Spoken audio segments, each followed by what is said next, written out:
This vodcast brought to you by Power9 Games. Hi, and welcome to another episode of Frontier Gaming. I'm Matt. I'm Z.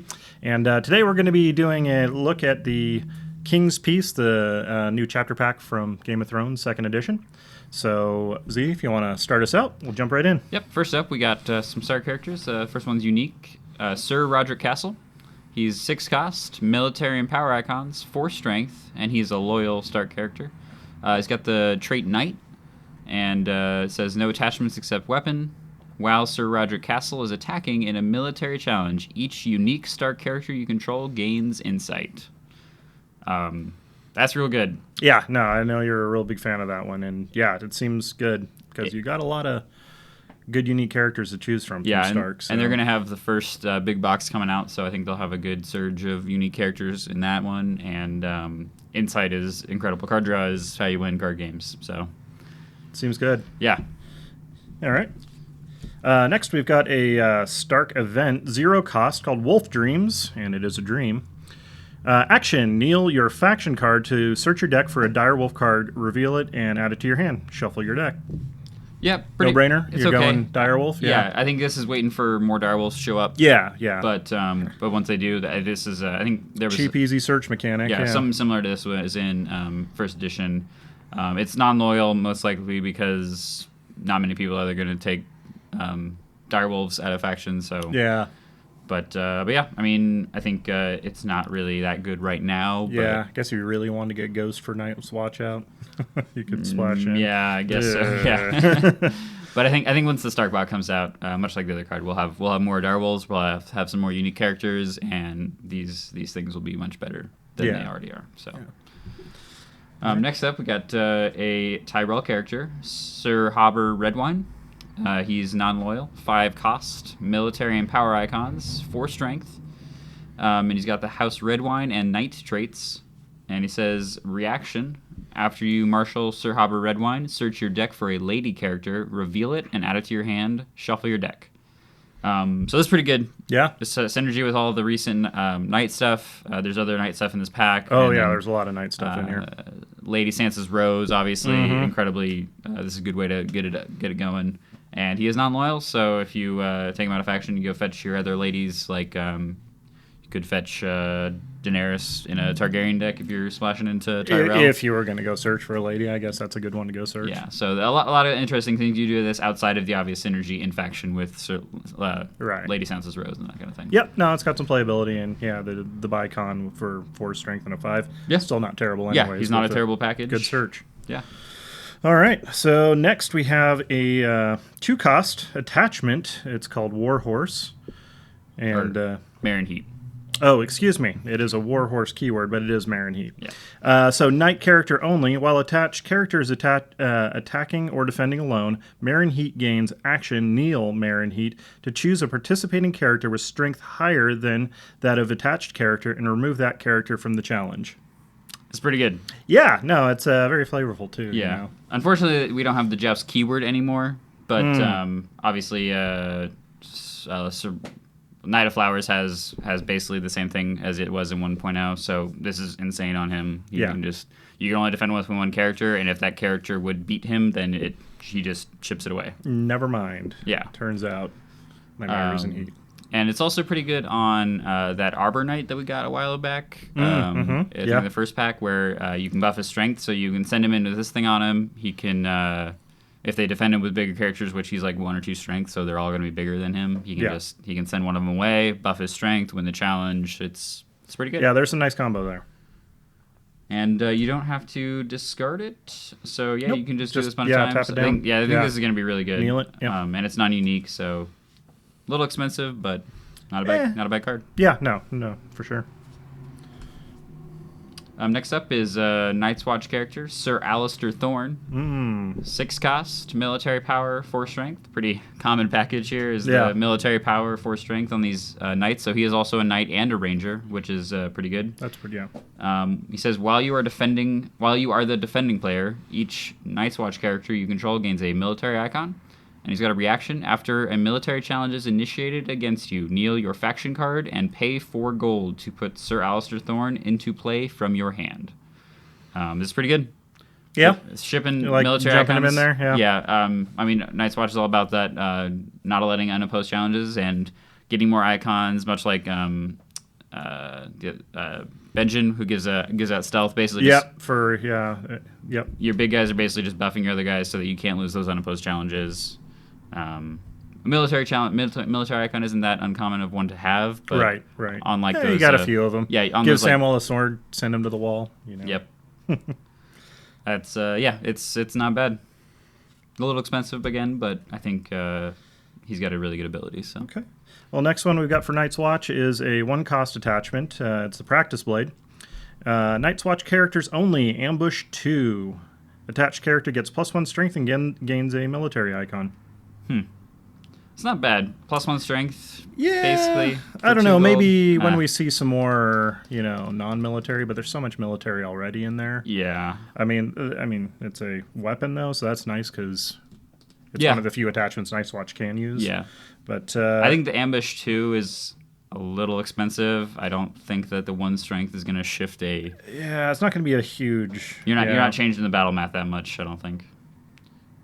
But suddenly Samwell. I mean, Jon Snow doesn't have military icon. Samwell doesn't have military That's icon. true. So Yeah. I think you really want to and keep... you can keep Longclaw with him though. But yeah. You can stack this with Longclaw, and then he's like 5-6 strength and military icon renown. So that's true.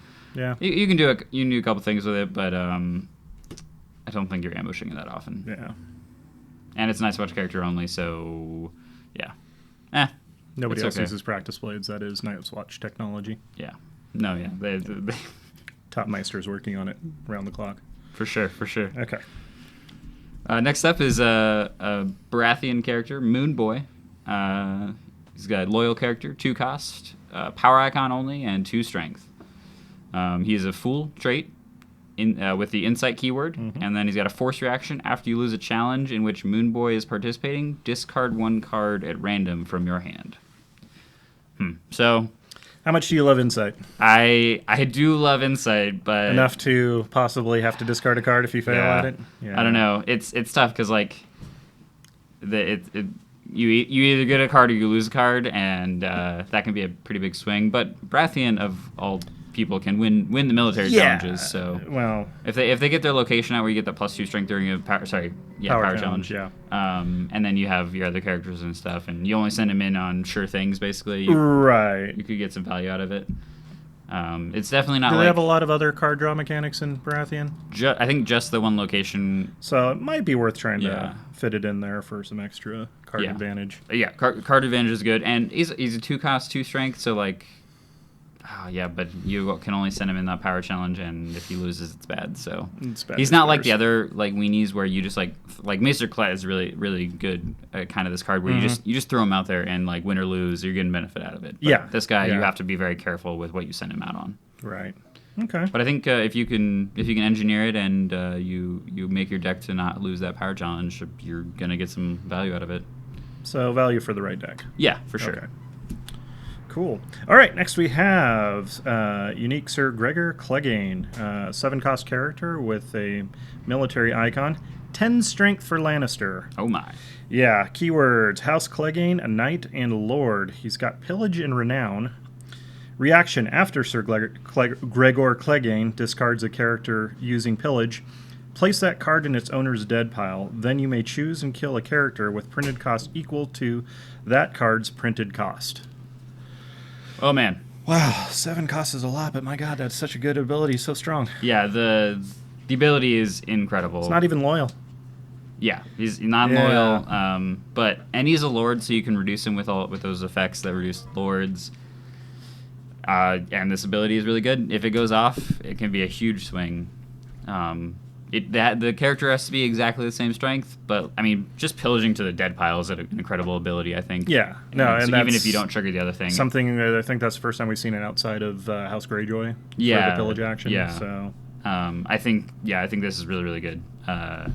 You pillage to the dead pile, and then like, if you get his ability where he kills another character off like once per game, like I think that's plenty. Like you'll get your value. Oh yeah. And added bonus, murder people. He's definitely balanced by the fact that he has no intrigue icon, and he's super milkable.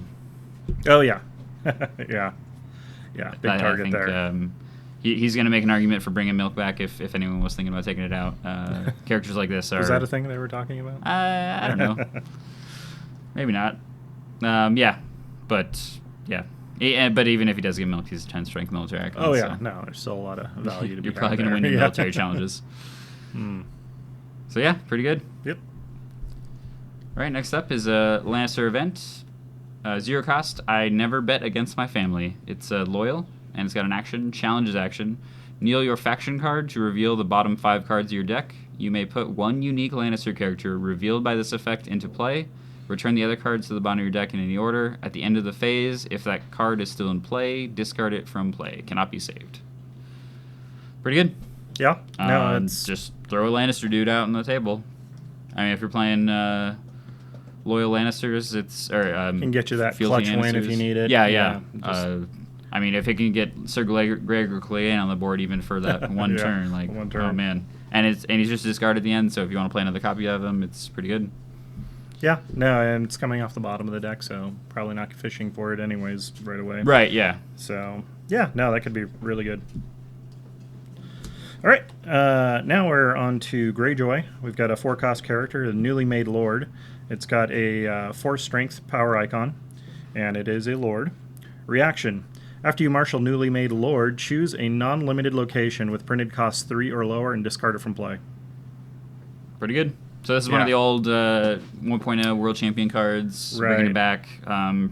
Largely unchanged. I think the numbers, like I think the last card we talked about, the numbers a little bit different on the strength and cost and all that stuff. But non-loyal location discard is pretty good. Yeah, no, it's already adding to. And a lot of those power locations strength. that are out right now are 3 cost or lower. Like Yeah, you're not hitting the wall or not hitting the wall. Thank God. But yeah, like the Dragon Pit, or not the Dragon Pit, but yeah, all those locations that I'm blanking on the names of right now. But no, lots of good targets for that. Yeah, strong card. He's a little expensive. I think it's going to be a little tough to find a slot for him. You're taking it for that ability. Yeah. Yeah. But yeah. And then G-Wiz, he can do power challenges too. So much value. Yeah. All right, next up we got an attachment for Greyjoy. It's a 1 cost, non-loyal, called Fishing Net.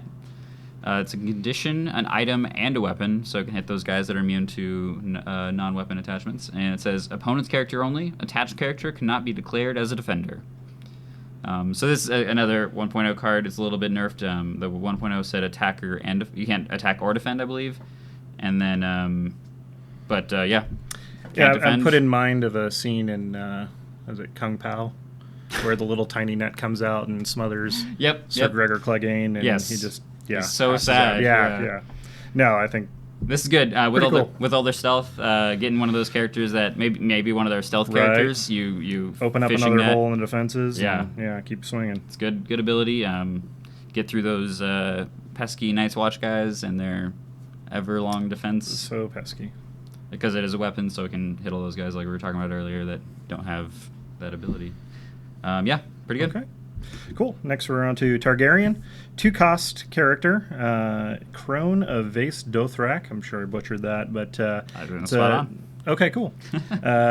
2 power intrigue, and she's got the Dothraki keyword. Reaction: after a character discarded from an opponent's hand or deck, kneel a Dothraki character to place that card in its owner's dead pile. This is pretty good. Yeah. Intrigue icon, low cost, low strength, non-unique, non-loyal, and has a good ability. Kneeling a Dothraki is pretty high cost, I think, but if it's a character you don't want to see, a lot of those characters like bounce up to the hand, that kind of thing, like the Hound. For sure. The Martell lady that bounces to another character. If you discard them and then throw them in the dead pile, then they can't play other other copies of them.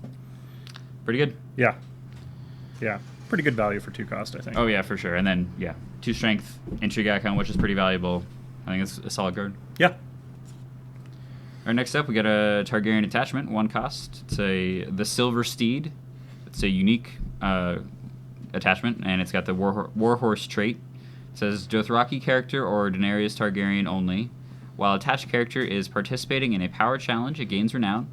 And reaction, after attached character gains power using renown, sacrifice the Silver Steed. You may initiate an additional power challenge this phase. This is pretty good. I like that a lot. It really reminds me of kind of the same thing as a veteran builder. You're just kind of cranking it out, discarding it, getting some extra power draw, and it seems good for one cost. Yeah, too, if you're playing like 2 claim plots or the one plot where you get double power claim, this can be really strong on those turns to make like big 5-6 power swings in one turn to close the game out. Given renown out is always good. And they make special considerations for Daenerys in there, so that's very considerate of them. Yeah, if you can't get Drogon out and get her some renown a different way, it's pretty good. Yep. And attachments in Targaryen are the jam, so I'm excited for more of it. Okay. Cool. Now we're into Martell. We've got a 1-cost attachment. It's called Attained. It's a condition, non-loyal, opponent's character only. Attached character loses an intrigue icon. Pretty good. And I'm excited for that. This is not terminal, which is pretty exciting. Good catch, yeah. So I believe that means that even if they sack that character, you get this back, you can throw it back down on another dude. If they... I don't know if discarding from play allows you to get it back. I think that gets around... You only get them back into your hand if the character attached to them is removed from play, but... I'm excited to poison some imps finally, though. Getting rid of intrigue icons on important characters and then tiersing them is pretty incredible. Yeah. I think that's... a lot of characters with intrigue icons are pretty tough right now because they're not susceptible to tiers, so... And, it's going straight into mine. Yeah. Icon control in Martell is also very strong. Who knew? Yeah. All right, next up we got a location, the Boneway. It's unique, Martell loyal, and it's 2 cost. It's got the Dorn trait. After you lose a challenge, place 1 Vengeance token on the Boneway. Dominance action, kneel the Boneway and discard 6 Vengeance tokens from it to gain 3 power for your faction. Yeah. So classic Martell win by losing. You're losing anyways. Might as well get some extra power out of it just to kind of help that train. Yeah. But, and six seems like a lot, but considering the amount of challenges that get declared in a turn, it could happen in like maybe 1 or 2 turns. If your opponent's savvy, though, I think you don't have to be defending either. You can issue challenges, lose them, power it up, and and for a 2-cost location. Just watch out for those newly minted lords. Yes, for sure. I think the scary part is going to be against like control decks that don't like win a ton of challenges. They kind of just like poke where they need to and get a lot of value out of like 1 or 2 challenges a turn. Kind of just bleed you. That could be bad. But Martell is also a control deck, so I think they have pretty good answers for that kind of stuff. So all right. Now we're into neutral cards. We got a 2-cost character with a military icon, 2 power. It's a hedge knight. He's got the knight keyword. More knights. While you control another knight character, hedge knight gets +1 strength and a power icon. Pretty strong. Seems efficient. For 2 cost, 3 strength icon. If you're going to be stacking your knights anyways, it seems like a pretty good go-to. Yeah, there's a lot of knights in this pack, and having a neutral character, having access to a neutral character that's got a good trait, good power to strength ratio. Yeah, no, it effectively becomes a 3 strength icon. So for 2, very good, I think. All right, we got a attachment, neutral attachment. It's 1 cost, knighted. It's a non-unique attachment with a title trait. It says attached character gets +1 strength and gains the knight trait. So if you want to make more knights. It's a little. I think it's not quite as strong as the ones that give out icons because its use is a little more situational. Yeah, it's cheap though, and if you're really trying to work that knight angle in your deck, but you're like, but Tyrion would be so good in here too. Yeah, I think. Then, suddenly he's a knight and he's stronger. If we continue getting more knight stuff, which I'm sure we will, this will make it. I think not. It doesn't quite make the slot in a deck right now, but we'll see. I'm sure people will have uses for this. If not right now, definitely eventually. Okay, so next we're on to an agenda, the Lord of the Crossing. This is a House Frey agenda. During the first challenge you initiate each phase, each of your participating characters gets -1 strength. During the third challenge you initiate each phase, each of your participating characters gets +2 strength. If you win this challenge, gain 1 power for your faction. Interesting agenda. Yeah, so this is the first agenda we're getting in a actual pack, which is pretty exciting. I think it's going to be tough to pull off. you probably want to go first so you can get all 3 of your challenges initiated, because otherwise you're going to have to like defend stuff and then it gets a little weird. I think it would probably definitely favor you being aggressive, and you can kind of play to your strengths, tailoring it out. It's like, oh, I'm probably not going to win the intrigue, so I'll just do that one first, -1. It's got no deck building restrictions other than, I mean, you can only play one house because it doesn't allow you to get non-loyal cards from other factions like the banners do. But and this would take the place of a banner. Yeah, it's interesting. I think extra power is always good. Yeah, no, I mean, and that's it. You're getting the +2 strength on the back end with the power. And I think there's already some aggro archetypes where they kind of doing these power rush things, and this can help them with that. You throw your like military challenge or intrigue challenge away, and then you're like, okay, now I'm gonna go for the other one at normal strength, and then my power challenge at like plus strength. So maybe some like Baratheon who already has that bonus on power. And they're already trying to stack all the power they can. Exactly. Yeah. So. And it's each character, right? Each character gets +2 strength in that challenge, so you're probably going to win that challenge. You can even, lead off with some stronger characters, leave your weenies at the end, but then suddenly they're all +2. Yeah, you got like a fleet of like 5-6 strength characters. There's some definite deck building potential there. Yeah. It's very, it's a cool, interesting playstyle, hopefully, so we'll hopefully see some of it. Yeah. All right, next up we got a plot, The King's Peace. The eponymous plot. Wow, that was bad. Sorry. It's a Baratheon loyal plot. 4 gold, 0 initiative, 1 claim. It's got a edict and scheme traits. And then it says reaction. After a military or power challenge is initiated against you, the attacking player may either kneel his or her faction card or move 1 power from that faction card to yours. If that player does not, the challenge immediately ends with no winner or loser. It's a pretty good defensive plot. Mm-hmm. I think there's not that much fealty going around right now, so yeah, they're probably going to have their house card open to do that. So yeah, it's not going to be that big of a sacrifice. But yeah. But we'll see. I think it's both challenges basically, right? So that can be good. And then if in melee, obviously this is very strong, because it applies to everyone. So, yep, there's that. It's only 5 reserve and plot deck limit 1, so it's got some weaker stats, I think, but the ability's not too bad. Yeah, keep an eye on it in the future. Yeah.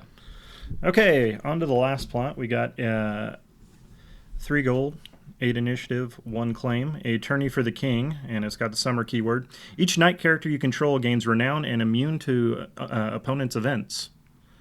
So pretty good. It's a knight. He's not getting thrown out of a window. At least this turn. So no, not at all. This good initiative. Good. Yeah, 8 initiative and renown on all your knights. If you're playing a knight deck, it's pretty good, and it's not limited, so you can have 2 of these. Pretty strong. Oh man, yeah, it's pretty sweet. Yeah. I think we will see this. Also, the summer trade is interesting. I think that in 2.0, they've been talking in the preview articles. They're going to be changing how they do the seasons, summer and winter. In the previous game, you had to like play card effects to trigger summer and winter, but now I believe it's going to be based off plots that are in play. So. Oh, okay. Well, there you go. So this is a summer plot. So I think we'll see if that factors into cards in the future. Yeah, knights don't like the winter. It's too cold for jousting. So that is it. A lot of night stuff in here. I think they're kind of seeding the field a little bit more with the other packs we've talked about, getting some stuff out there. Any exciting cards for you you're looking forward to using? Definitely the Martell cards. Yeah, they're probably both going straight in. Yeah, I think they're already pretty strong. Probably not like full 3-ofs in every deck, but I think they got some good uses. 2-ofs for. And a negative attachment that's non-terminal, I think, is pretty strong. Yeah, no, very exciting. But anyways, let us know what you think. Leave comments, share, like, subscribe, and we'll catch you next time. Yep. See you guys next time. Thank you. Thanks. We've not mentioned Plaza Purification. Oh my God! Thank you. Yes. I said Plaza because I couldn't quite remember the name either, and I was like,